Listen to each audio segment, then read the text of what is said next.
Hi, welcome to Real Estate Channel.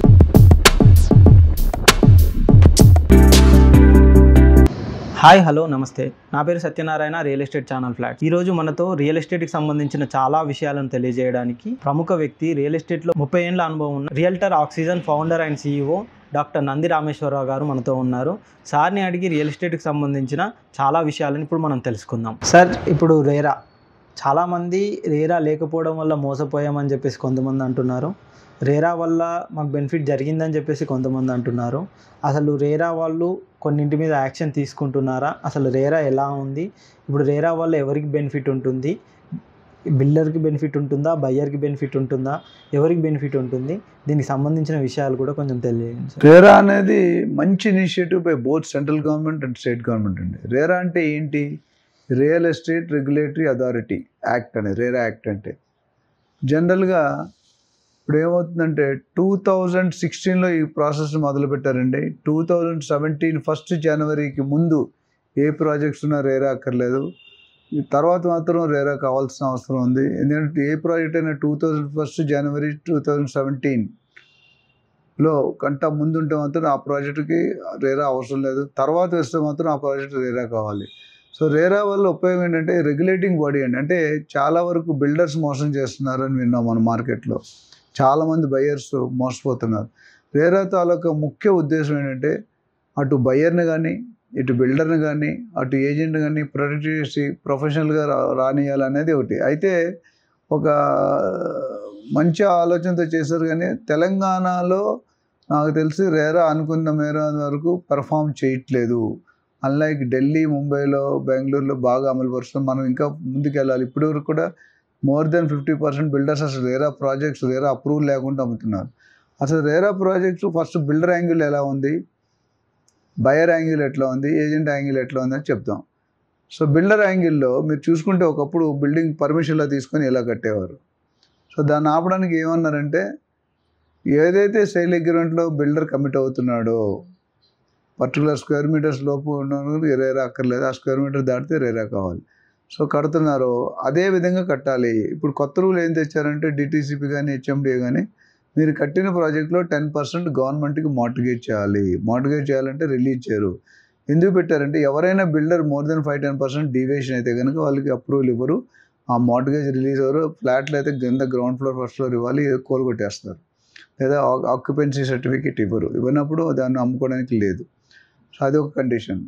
రెండోది builder కనుక delivery late అయిందంటే ఇప్పుడు 2 సంవత్సరాలు చెప్పారు, 3 నెలలు 6 నెలలు 4 ఇప్పటికీ కొన్ని ప్రాజెక్ట్స్ హైదరాబాద్లో 10 సంవత్సరాలైనా హ్యాండ్ ఓవర్ చేయట్లేదు. వీళ్ళందరూ కూడా ఎవరైతే బయ్యర్ ఉన్నాడో వాడికి పెనాల్టీ కట్టాలి. ఫర్ ఎగ్జాంపుల్ ఒక 3 సంవత్సరాల ముందు చాలామంది 60 సంవత్సరాలకు రిటైర్ అవుతాడు. 57-58 సంవత్సరాలు ప్లాట్ బుక్ చేసుకుంటారు, లేకపోతే ఫ్లాట్ బుక్ చేసుకుంటారు. రిటైర్ అయిన తర్వాత స్టాఫ్ క్వార్టర్స్ నుండి మూవ్ అయ్యి ఇక్కడ ఉండాలి. కానీ ఇది హ్యాండ్ ఓవర్ చెబితే అక్కడ EMI కట్టాలి, ఇక్కడ రెంట్ కట్టాలి. సో డబుల్ ఎఫెక్ట్ అవుతుంది. దానికోసం ఏం చేస్తారంటే ఒకవేళ లేట్ అయితే కనుక builder has to pay penalty to the buyer, ఇది చెప్పారు. మూడోది ఏమైందంటే చాలా వరకు బిల్డర్స్ ఫండ్స్ డైవర్ట్ చేస్తున్నారు. అంటే ఒక ప్రాజెక్ట్లో కానీ సొంత ఎసెట్స్ బిల్డ్ చేసుకోవడం, లేదా రెండో ప్రాజెక్ట్ మూడో ప్రాజెక్ట్ డైవర్ట్. ఏ ప్రాజెక్టు నా గడక ఒక ప్రాజెక్ట్లో కానీ ఇంకో ప్రాజెక్ట్లో పెడితే ఇంకో ప్రాజెక్ట్లో కానీ ఇంకో అంటే ఒక్కో దాన్ని డబ్బులు రొటేషన్ చేస్తున్నారు. దానివల్ల ఏమవుతుందంటే ప్రాజెక్ట్ ఏ సక్సెస్ కాదు, ప్రాజెక్ట్ B సక్సెస్ కాదు, ప్రాజెక్ట్ C సక్సెస్ కాదు. దానికి రేరా వాళ్ళు ఏమన్నారంటే ఎస్క్రో అకౌంట్ ఓపెన్ చేసి నువ్వు కలెక్ట్ చేసే ప్రతి రూపాయి కూడా 70 పైసలు, అంటే ₹1,00,00,000 నువ్వు కలెక్ట్ చేస్తే 70 లక్షలకి నువ్వు అకౌంట్ చూపించాలి. వాళ్ళ గైడెన్స్లో, వాళ్ళ మానిటరింగ్లోనే నువ్వు శాలరీస్ కట్టు, రా మెటీరియల్ కొను, కన్జ్యూమర్స్ కొను, యాక్సెసరీస్ కొను, లేబర్ ఫీ ఏవైనా ఇవ్వు. ఈ 70% అకౌంట్ చూపించాల్సిన బాధ్యత ఉందని కండిషన్ పెట్టారు. ఒకవేళ అది ఫాలో అవ్వకపోతే వాళ్ళ మీద జరిమానా వేసి బిల్డర్కి పెనాల్టీ పనిష్మెంట్ ఇచ్చే అవకాశాలు ఉన్నాయి. రేరాకి ఎంత శక్తి ఉందంటే ఈ ముగ్గురులో ఎవరు తప్పినా జరిమానా వేయచ్చు, అంటే జరిమానాతో పాటు జైల్లో కూడా పెట్టే పవర్స్ ఉన్నాయి వాళ్ళకి, అంత అథారిటీ. Next buyer. ఎప్పుడు కూడా మనం ఏం చేస్తామంటే బిల్డర్ తప్పు చేస్తే ఏం చేయాలన్నది, కానీ బయ్యర్ తప్పు చేస్తే ఏం చేయాలన్నది ఎక్కడ చట్టంలో లేదు.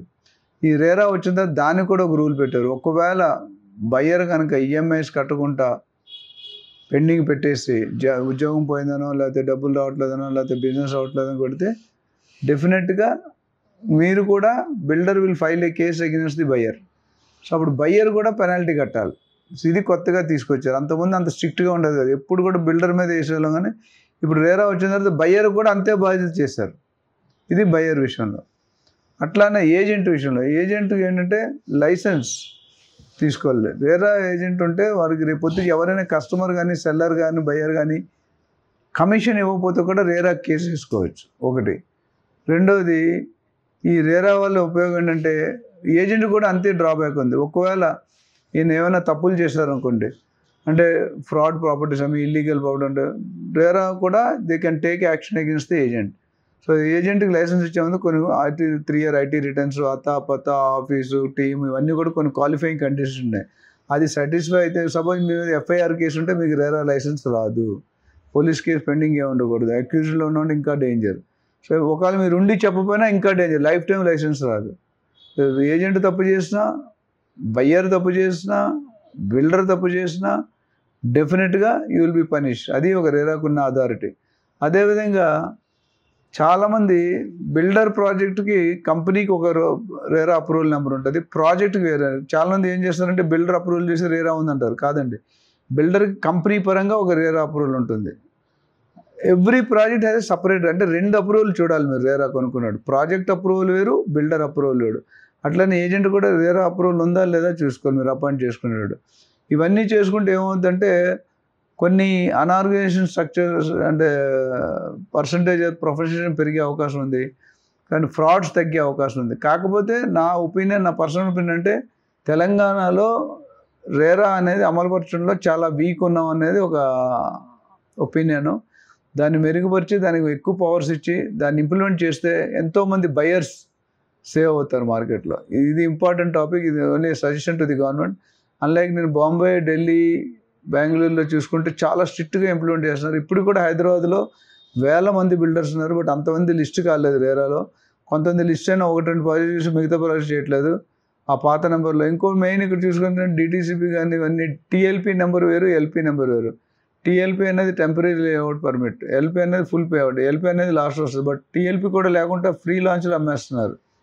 రేరా పర్మిషన్ లేకుండా బ్రోచర్స్ కానీ అడ్వర్టైజ్మెంట్ కానీ చెయ్యకూడదు. సో ఇంకా దీని మీద మరిన్ని రేరా చాలా ఉన్నాయి. నేను ముఖ్య టైం తక్కువ ఉందని కారణం వల్ల నేను కొన్ని పాయింట్స్ చెప్పాను. దీని మీద మీరు ఇంకా అవగాహన కావాలంటే అపాయింట్మెంట్ తీసుకోవచ్చు. Will try to brief you clear. And RERA is good initiative by state and central government. We have to appreciate. Only problem ఏంటంటే ఇది ఇంప్లిమెంట్ అమలు పరచట్లేదు. అమలు పరిస్తే డెఫినెట్గా దాని తాలూకా ఫ్రూట్స్ మనం చూస్తాం.